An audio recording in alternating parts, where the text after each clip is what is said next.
Welcome to the Grad Student Loan Repayment Workshop. We are happy to have you join us today in the first activity for the Grad experience. We will start with the land acknowledgement, the share the land acknowledgement. We recognize that all of us at UW Tacoma learn, live, and work on or near the ancestral homeland of the Coast Salish people. In particular, we are situated on the traditional territory of the Puyallup. As people on this occupied territory, we have a responsibility to acknowledge the land, the ancestors who have cared for this land since time immemorial, and all our indigenous connections today. We also have the responsibility to acknowledge the histories of dispossession and forced removal that have allowed for the growth and survival of this institution. In light of this history, let us take active efforts to partner with our indigenous community members and neighbors as we continue our work together as a community of learners, leaders, and educators. It is my pleasure now to introduce Tori Hill, the Director of Student Financial Aid and Scholarships. Thank you, Tori. Thank you. It's wonderful to be here. Well, good afternoon, everyone. Thank you for being with us today, and welcome to the Student Loan Repayment Counseling Workshop. We're just going to jump right in and get started. So we got a lot of information we want to share with you today. All right, some of the objectives today that we hope to achieve, we're going to talk a little bit about the types of loan and some of the interest rates attached to the loans, about using your MyUW account to check your loan history, some of the repayment plans that are available to you as you are graduating, a repayment estimator calculator and how to access that, a little bit about creating a budget and where you can go to do that. And then we're going to talk about consolidation.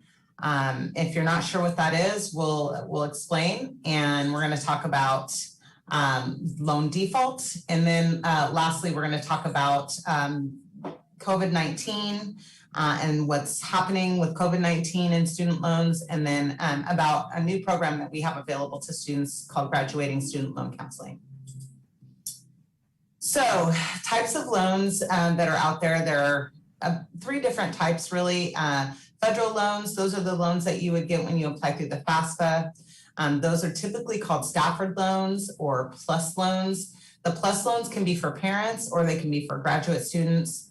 And then another type of loan that we have are institutional loans, and those are directly from the college or university that you're attending. Some of you might know them more familiarly as Perkins loan. And may have those from prior universities that you've attended. And then there's also private loans, and those loans typically come from an outside lender, such as a bank or credit union. The federal Stafford loans from the government include subsidized and unsubsidized loans. Subsidized loans are based on calculated need from the FAFSA, whereas unsubsidized funds are not. The interest rates attached to both of these loans typically change based on the academic year, and they're set by the federal government. The characteristics of the student loans are that subsidized loans are interest-free while you're in school, and you need to be in school at least on a half-time basis, which for undergraduates is 6 credits or more, and graduates is 5 credits or more, for the loans to be in interest-free and not in your grace period. And then you have up to 10 years to repay your loans, but there are many repayment options, and we'll talk about some of those in just a bit. And that unsubsidized loan interest accrues as soon as your loan is dispersed. So some of you who may be borrowing unsubsidized loans recognize that your interest has been accruing over time while you've been in school.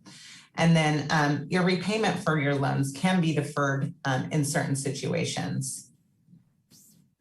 I wanted to include the loan interest chart here, and basically this chart is available on our website, but as you can see, it shows you the interest rate for the subsidized, unsubsidized, and the PLUS loans, and it gives you a time period because the interest rates do change over time. It gives you the time period under which the interest is set. So for instance, right now, the loans that students are borrowing right now are at a 2.75 interest rate for the subsidized and the unsubsidized loan.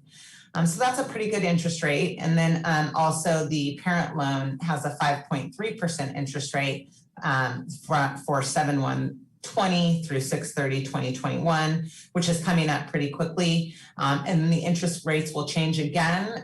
For the next year, they're going to be going up just a little bit. And you'll be able to see that information on the loan program chart on our website.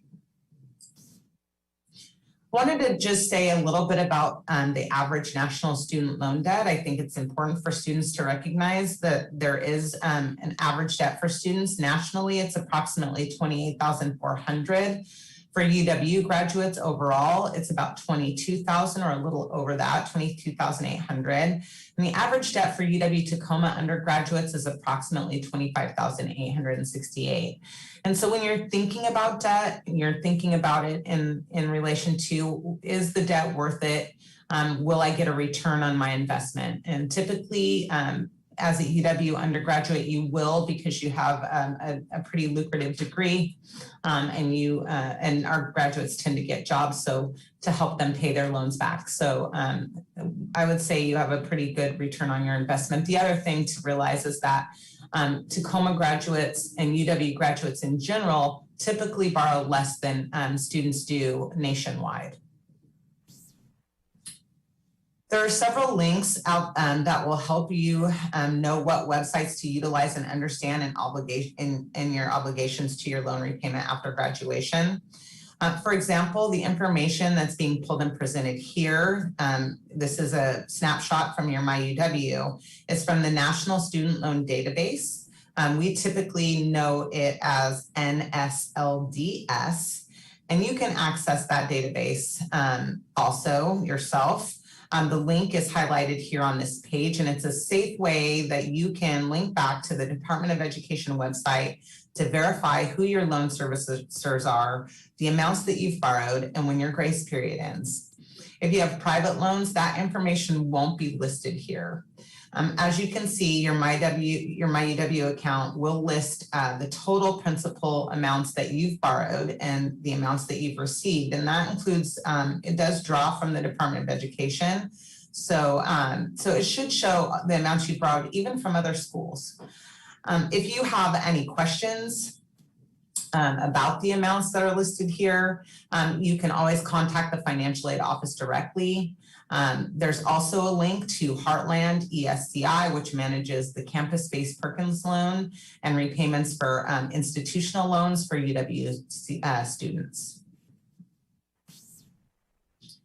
Okay, now we're going to talk a little bit about the repayment plans that are available to you. The government has set up income-driven repayment plans. And there are several different ones, and they're designed to reduce your monthly payments and make your student loan debt a little bit more manageable. There are 4 types of plans. There is income-based repayment plan, IBR, and that's typically for new borrowers on or after July 14th. The IBR plan is generally 10% of your discretionary income, but never more than the 10-year standard repayment plan paid out over 20 years.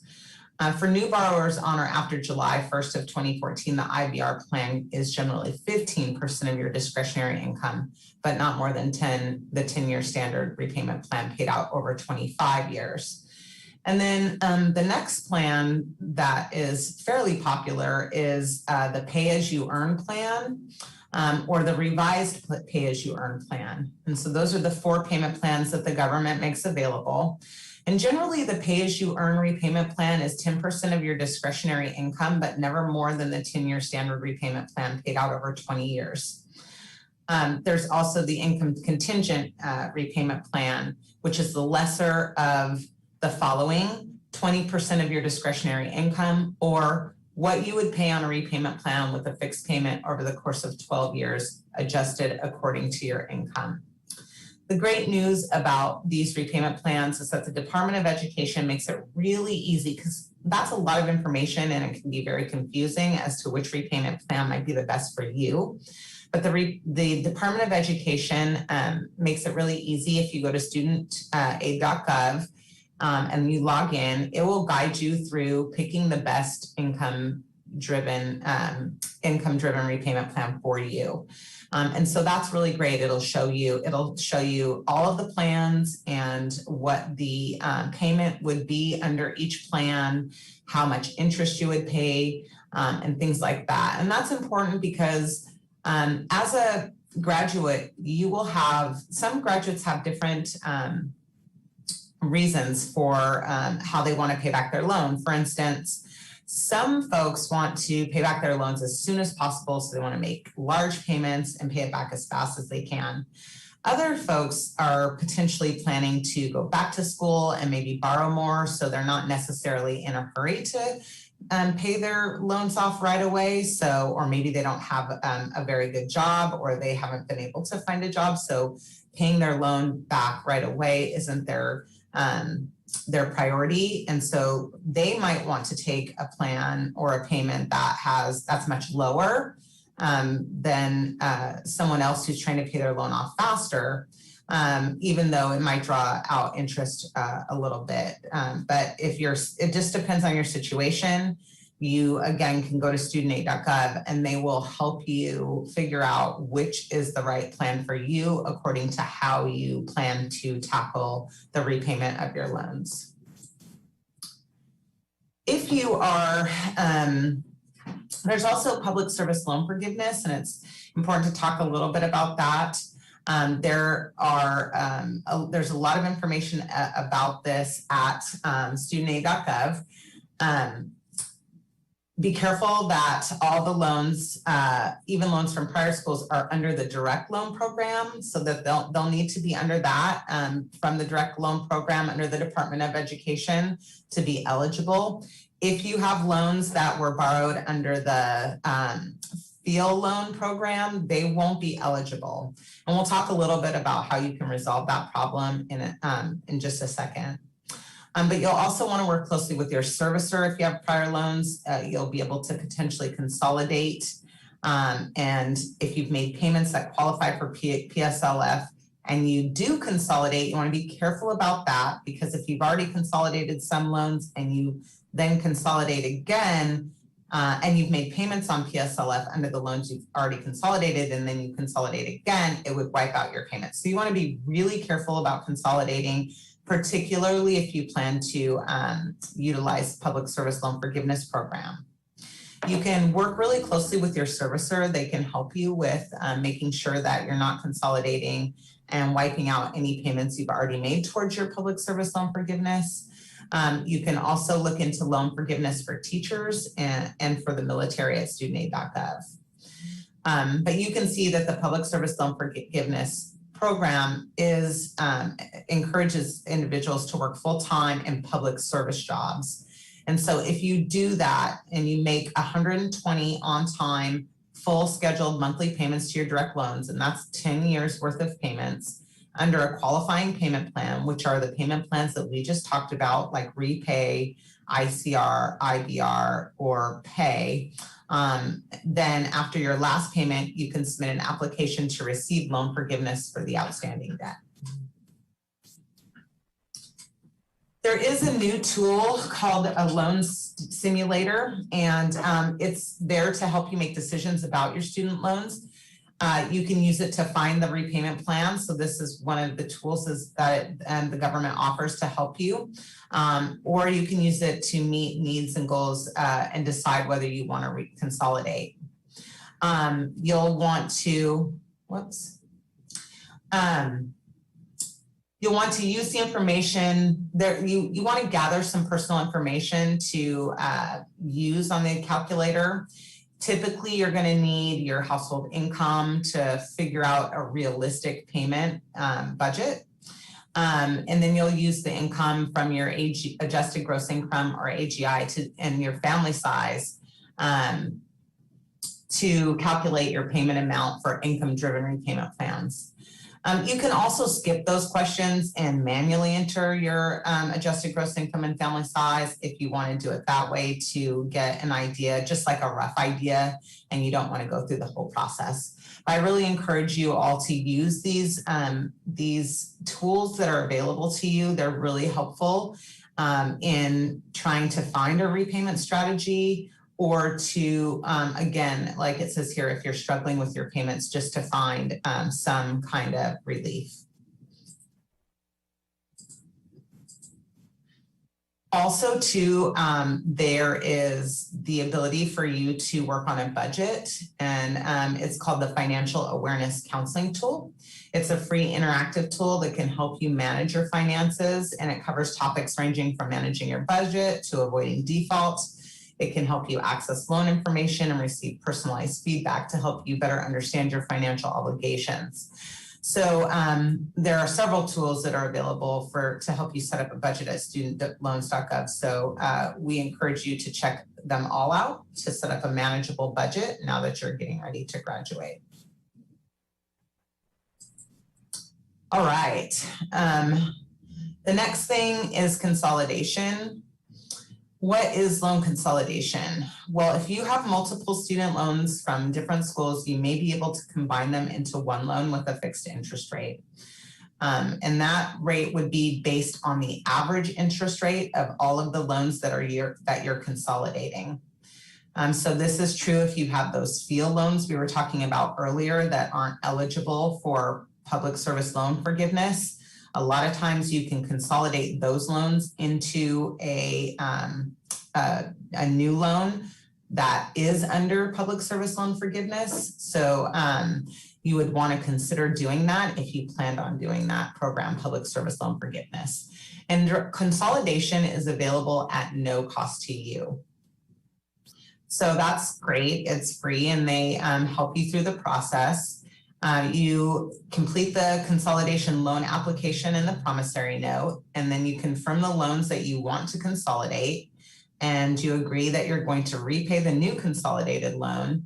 And then once your consolidation is complete, you'll have one monthly payment for your loan. Even if you had several loans from different schools before, you would have one payment now just to this new loan. And it makes it so much easier rather than paying the multiple monthly payments from all of the other loans that you might have had prior. How long will it take? Who should complete this? You know, everyone who has loans, more than one loan. Even if you have more than one loan from the University of Washington, like multiple years of loans, you could do it. You might want to do it if you are an undergraduate and then you're planning to go to graduate school. You might want to consolidate your undergraduate loans into one group of loans, and then you'll have new loans for graduate school that you would later maybe consolidate into a second group. So then you would just have the two groups of loans. So those are a couple of examples of who might want to consolidate. How long does it take? It typically is completed in a single session, and most people can complete this consolidation process in less than 30 minutes.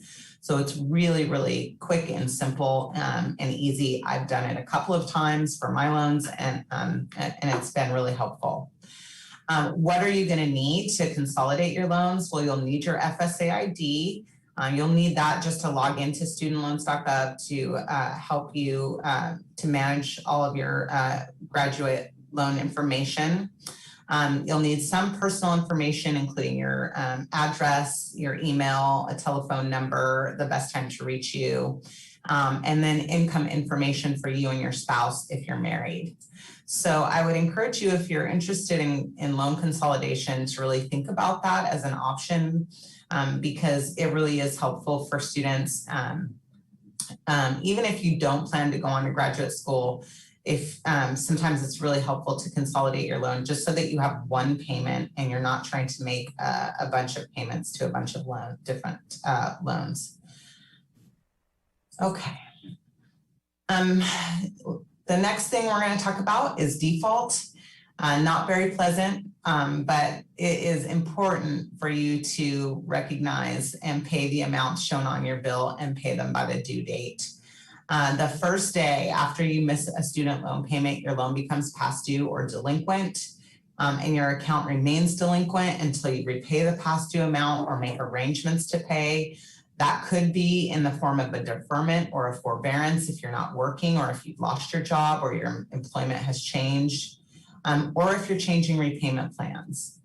If you're delinquent on your student loan repayment for 90 days or more, your loan servicer will report the delinquency to the 3 major national credit bureaus. So it's really in your best interest to try to avoid default if you can.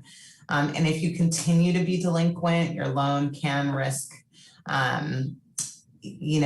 further consequences. So you just don't want to ignore student loan payments, and defaulting on your loan can be very serious. So you just want to make sure that you avoid default if you can. And typically the government now has made it pretty easy for students to do so, to make sure that they don't go into default, either by, again, requesting a deferment or forbearance, or by just making sure that they're responding and letting the loan servicer know of anything that's going on with you. And that could be situations like your income has changed, or you're struggling because maybe you have medical expenses, things like that. So staying in contact with your servicer and letting them know what's going on, making sure that you understand what happens if you do go into default and the consequences, and then making sure by staying in communication, you take the steps to avoid it. Okay, next we're going to talk about loan repayment and COVID. Right now, there is a coronavirus forbearance for all borrowers. So the U.S. Department of Education is monitoring the coronavirus outbreak, but on March 27th of 2020, that was last year, the president signed the CARES Act into law, and that provided broad relief for student loan borrowers. There are answers to those questions at studentloans.gov if you have questions about them, but generally what they did was they put everyone into forbearance. So it's called an administrative forbearance. And what's happening for students right now who have loan debt or who are borrowing is that all the loans that you are currently receiving are at a zero interest rate, regardless of whether they're subsidized or unsubsidized. And that has been going on since March of 2020 when the pandemic hit. So the government put all of loans at a zero interest rate, parent loans, student loans, all loans that anyone has borrowed all of this time, no interest has accrued since last March. That will change September 30th of 2021. We will go back to repaying our loans at that time. And we will go back, if you did have interest-bearing loans, they will go back to having interest again. So you just want to keep that in mind. So it has been, if you were borrowing, it's been a good time because you've basically had a period of time where your loans weren't accruing interest when they could have been. And so they've done that to provide relief for COVID. Again, like I said, that they're going to change, they're going to take everyone out of the administrative forbearance in September. For folks that are graduating now, you could be in your grace period in September. So you would still have the zero interest accruing on your loans up through September 30th.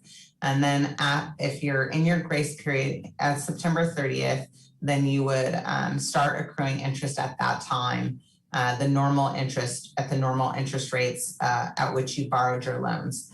So again, you'll get 3 months as you're graduating here of zero interest when that normally wouldn't be the case. So it's actually, like I said, a little bit of a good thing that has come out of the pandemic. Not much good has come, but this is one thing that's good, that you aren't going to be accruing interest. There'll be lots of updates on this stuff. The American Rescue Plan was passed recently, so there'll be more relief, I think, for folks who are still struggling from the pandemic, even beyond September 30th. So you just want to stay connected to potentially our office, or check studentloans.gov about any kind of COVID relief for borrowers beyond September 30th. And finally, we wanted to make you guys aware that we, the Office of Student Financial Aid, has made available to graduates starting this spring a graduating student loan counseling program where you can set an appointment with us and we can talk to you in detail about your specific student loan history, repayment plans, utilizing the repayment calculator, questions you might have about consolidation and creating a budget. exit counseling, all of the things that you will be encountering as you graduate with your student loans. So please feel free to, you can link to our website, and there is, you can book an appointment, a 15-minute appointment with myself or one of my colleagues here in the office. And we will spend that time with you talking about anything that you need to talk about your loans. Because what we don't want is for you to feel like you have anxiety around borrowing. You've invested in yourself, and you can be sure that that you'll be able to, tackle these loans and tackle the repayment of your loans, just like you were able to graduate with your degree. So it's just moving into that next phase and being confident that you'll be able to do that without any problems. And you certainly can utilize our office to get additional counseling or to talk about your specific situation. We'd be more than happy to have you set an appointment with us. And here's some links. There's a link here to the coronavirus announcement at studentaid.gov, and then our phone number and our email, and then a link to our website and to studentaid.gov. And hopefully we have some questions.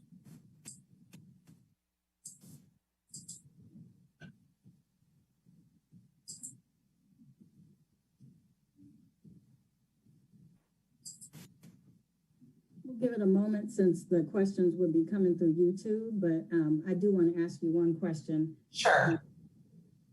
So with the people who are enrolling now, when you said that they're covered through September 30th, I believe you said, with no interest, does that apply to students who are enrolling brand new as well? Because some of the grads are also going on to grad school. But if they're applying for loans and let's say they enrolled for the summer, that would apply to them as well? New students coming in or students that moved into a grad? So students who are borrowing loans in the summer, their loans will have 0 interest rate until September 30th. So that's correct, right? All student loans will be in the administrative forbearance until September 30th, and then they'll move out. So exactly, if you're coming summer quarter, if you're a graduate student, or if you are an undergraduate planning to attend summer quarter and you're taking out loans to cover the cost of your tuition or your expenses, then you would have 0 interest on any of the loans that you're borrowing, 0 interest accruing, regardless of the kind of loan it is. Even if it is an interest-bearing loan, normally you would not have any interest. Thank you. Sure.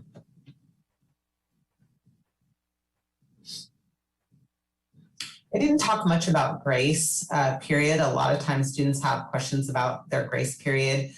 Typically your grace period is 6 months after graduation. And so when you're thinking about that, you'll be graduating in June, you'll go into your grace period right after that, mid-June. And so you'll have 6 months of grace before you need to start making payments.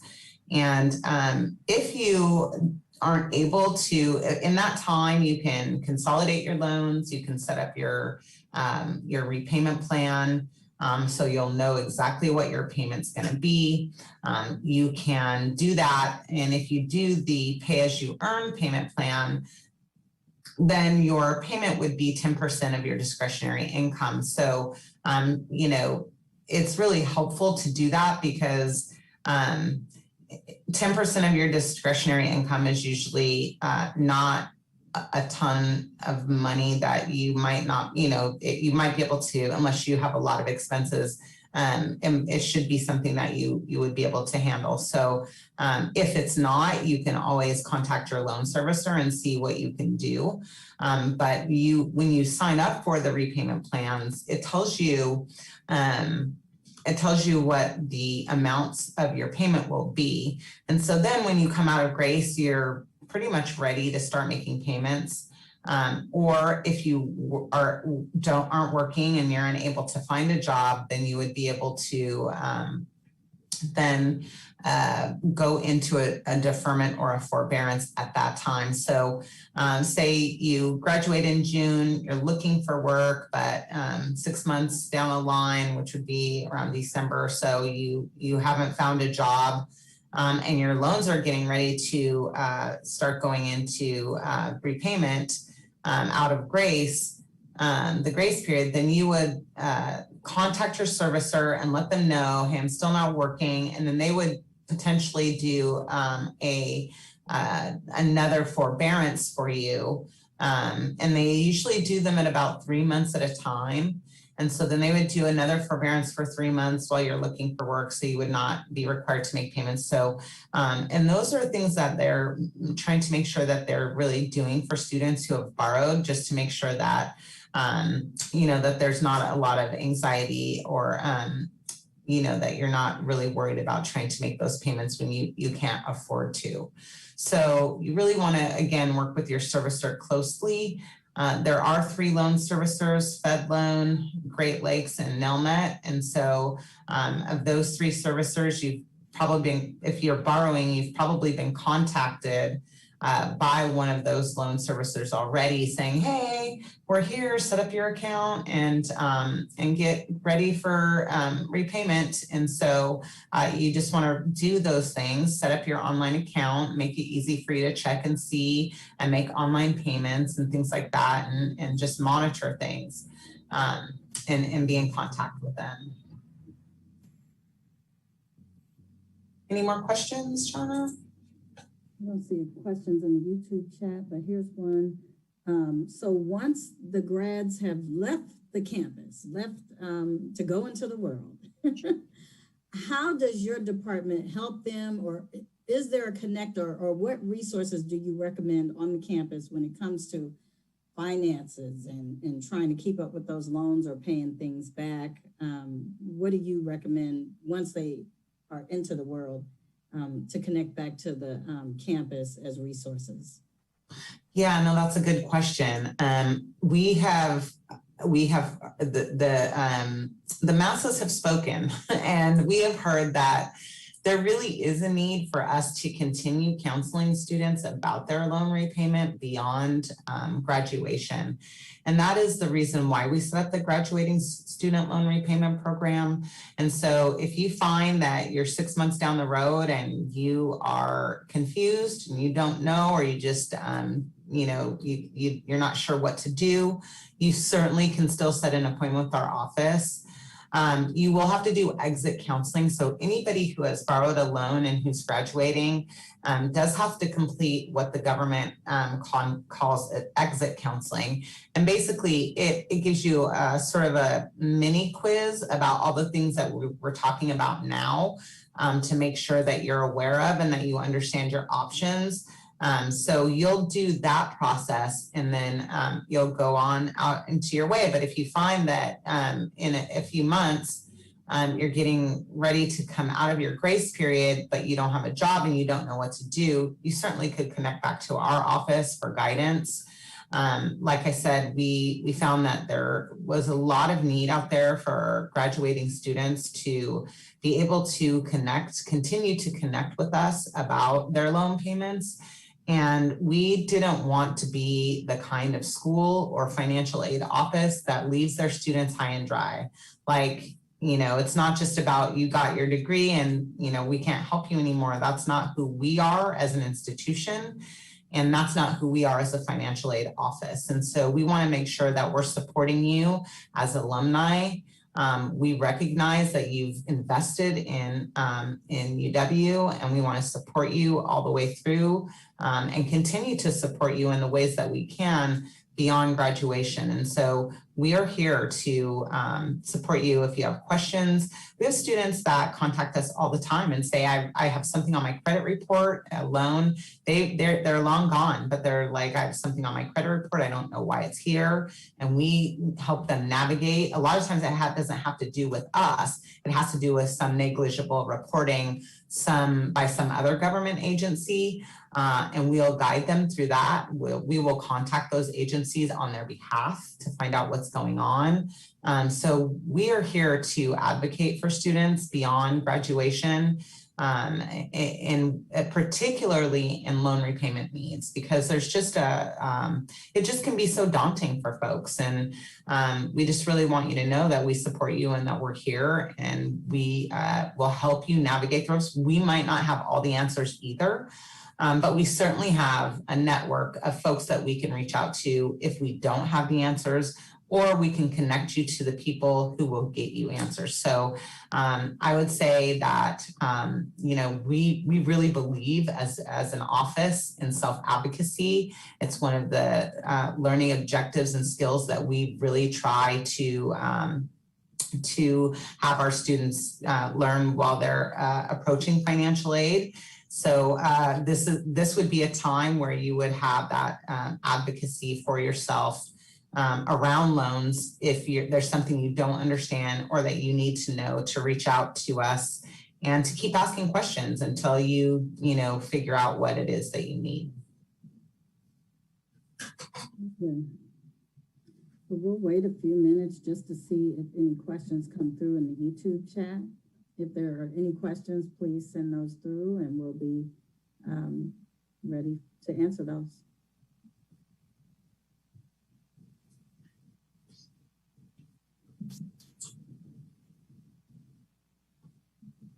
We just launched the graduating student loan repayment program, and I know some students who wanted to see this showing, so I'll make sure that they get a link to the showing if they were unable to see it at this time. But we're really excited about the individualized counseling, and we think that that's going to make a really big difference for students. And oftentimes, once students meet with us and we've discussed the options, and they recognize that the government is really trying to not make student loan repayment so difficult and so confusing, then they get a little bit of relief. So I really want to encourage folks to reach out and make that appointment with us if that's something, if you're having anxiety, like I'm graduating, I have to pay these loans back and I'm so scared I'm not going to be able to do that. We've all felt that way, including myself for sure. One of the great things about making an appointment is that you can strategize, right? Like I talked about a little bit in the presentation, there are strategies for repaying your loans, and it's different depending on how much loan debt you have. Each person might have a different strategy, or if you have a job or if you don't. Some people have not very much loan debt and a really good job, so they might want to jump out and just start attacking their loan repayment to get it paid off as quickly as possible and to pay the least amount of interest as they possibly can. Other students who have maybe gone to multiple schools and borrowed a little bit more and have larger loans, they might not want to utilize that strategy and might want to look into the income-based repayment plan and enter into that program to try to, get their loan payments down while they're working. Maybe, getting early on in their career, they're not making as much. And then as they're making more, that's what those repayment plans are really designed to do. They're designed to be 10% of your income. And then because as your income goes up, then your payment would go up, but not so much that you can't pay. So the income-based repayment plans are such a good option for students because they really help you if you don't have a lot of cash on hand and if you're just starting out in your career. But some people are not in those situations. And so my suggestion is for students to really strategize and think about What is it that I really want to do? Maybe I don't have a job, but I have a lot of savings, and it makes sense for me to use my savings to pay my loans so that I can be debt free. I mean, there's all different kinds of ways that you can approach this, and that's really what our loan program is about. And I want to make sure students realize that exit counseling and our graduating student loan program are not the same thing. Exit counseling is a link from the government where they're going to ask, give you a little mini session, probably 20 or 30 minutes, around the fact that you're graduating and some of the things that you'll be encountering as you're repaying your loans, versus our in-depth, detailed appointments that you'll be able to have that look at your particular loan history and help you figure out how you want to strategize paying your loan back, and then guiding you through the process of what that looks like, and setting you off on the right path to do that.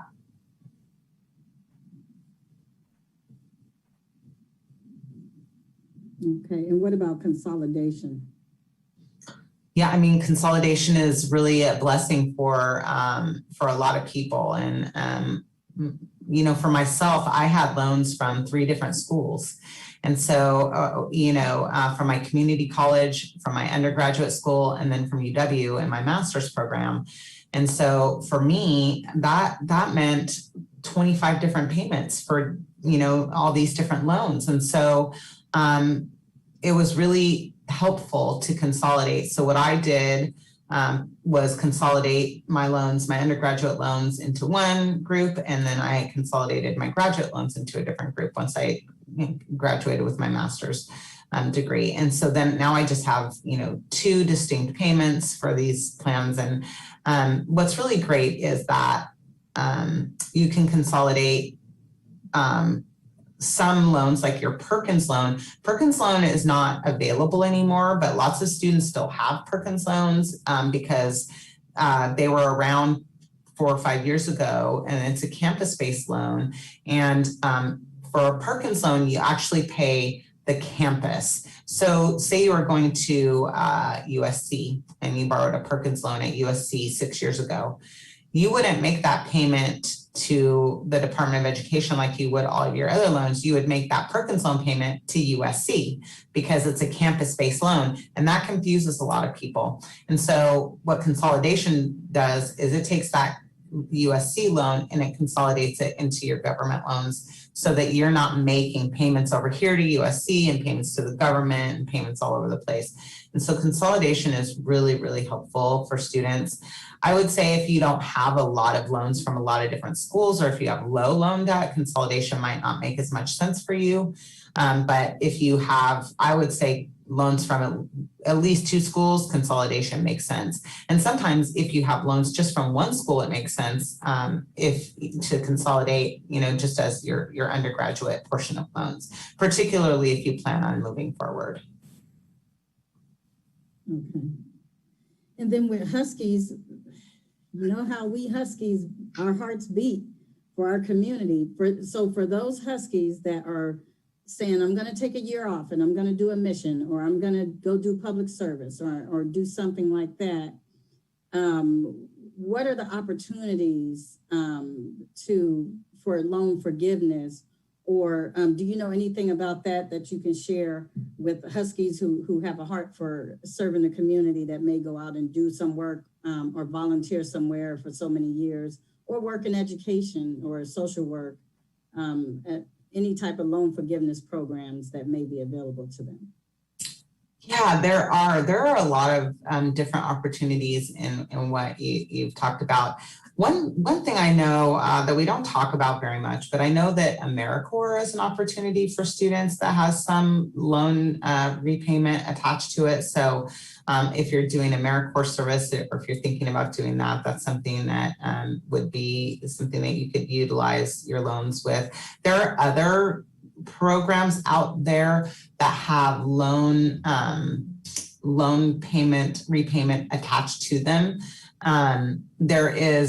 There are other programs besides public service loan forgiveness that help forgive loans, and there is a military loan forgiveness now, and then there's also the teach loan, or I'm sorry, the teacher loan forgiveness. So the teacher loan forgiveness program, really what it is you have to serve in a certain type of school in a certain area.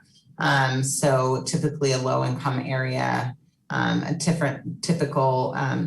certain type of school, but and then after a certain amount of time of doing that, then you would be able to have your loans forgiven. But I believe you're making payments on your loans through that process. And that's one thing I want folks to understand too, is that for public service loan forgiveness, you are making payments on your loan throughout. So, all of your loans won't be forgiven. You're going to make 10 years of payments on your loans before anything is forgiven. But if you have loan debt, that's a little bit higher. And some folks do, particularly if they've gone on beyond their undergraduate programs. If you have some of the higher loan debt, then it makes sense and you're working in a hospital, you're working for the city, you're working for the county, you are working for the state, and quite a few nonprofits could be eligible as well, then you would be thinking about public service loan forgiveness. If you have, I'm not exactly sure around where you would kind of think about public service loan forgiveness versus just really paying your loans down as quickly as possible. There's probably an amount in there somewhere where it makes a lot of sense. It's something you'd probably have to think about for yourself. In my mind, and this is just, it's not anything that's scientific or concrete, but in my mind, I think that students who borrow $30,000 or less, they might think about, really just saying, I'm going to try to pay these off as quickly as I can by making, as big of payments as I can. And then students who are over that threshold of who borrowed more than that, and they're in one of these careers, they might think about not paying as much, doing one of the income-based repayment plans to pay less so that they could draw the payment out as long as possible and potentially get some of those loans forgiven after 10 years. So there are lots of programs out there, teacher, public service loan forgiveness. There are programs like AmeriCorps where you can dedicate your service and they will pay a portion of your loans back based on you doing that. There are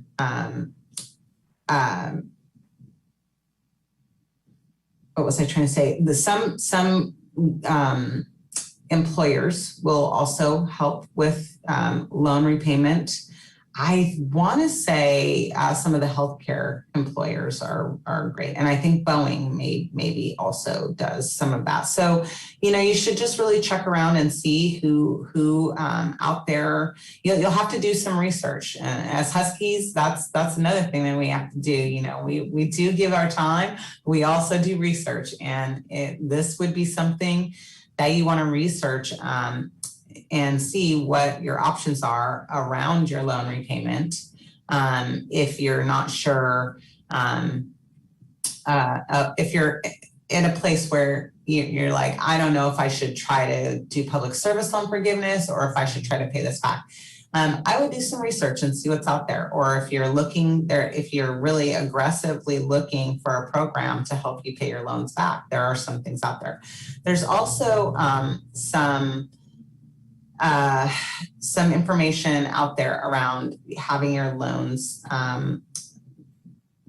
removed because of a disability. So there are some, stipulations around that and some new things coming to the forefront around loan reduction or removal based on disability or things like that. So those are all options out there for students. And I would just say that as Huskies, you need to do your research for finding out what programs are out there. We can connect you to some of those. We can help you try to, find information on some of those if you're having trouble. If you're like, oh, I heard about this thing, but I'm not sure, we can certainly, and you reach out to us, we certainly would be more than happy to try to get information for you if we can find that. But ultimately, you'll want to do the research, particularly if you're looking at, doing some loan forgiveness. and making sure that you're following the guidelines that you need to do that. And you can also, again, hook up with us for an appointment and we can research it together. Looks like we have a question from YouTube. Is there a downside to consolidating at all? This person does have loans from different schools. I don't really, I can't really think of there being a downside to consolidating. I suppose the one thing about consolidating would be that could be considered a negative or a downside. It could be a positive, is that when you're consolidating your loans, they're going to take the interest rate from all of your loans and they're going to average the interest rate. So in some ways, if you have some loans that have a lower interest rate and some loans that have a higher interest rate, you're going to bring it down to a middle. So like say you have loans that are 4% and loans that are 6%. Well, you're going to lose that 4% interest rate and it's probably going to average out at 5%, right? And so that would probably be the biggest negative of consolidating, is that some loans that you have that might have lower interest rates would be consolidated to a little bit of a higher interest rate through the consolidation process, because what they do is take an average of all the interest rates on your loans. So I would say that's the only thing that I could really think of that is what I would say a negative around consolidation. For the most part though, in my consolidation processes, it's been all positive. I will say one other thing. If you are doing public service loan forgiveness and you've made payments to your under public service loan forgiveness, and I can use myself as an example here. In my undergraduate, I made payments on public service loan forgiveness. I graduated, consolidated my loans with my bachelor's degree, consolidated my loans, started making payments towards my public service loan forgiveness or towards my loan debt. And then I decided I'm going to go back to school. And that's what I did. I went back to school. It was kind of unexpected. And I started borrowing again to pay for my graduate school. Well, once I graduated with my graduate with graduate loans, then I had these undergraduate loans and these graduate loans. Well, I wanted to consolidate them all into one, but I couldn't because I'd made those payments to public service loan forgiveness on my undergraduate loans before I entered graduate school.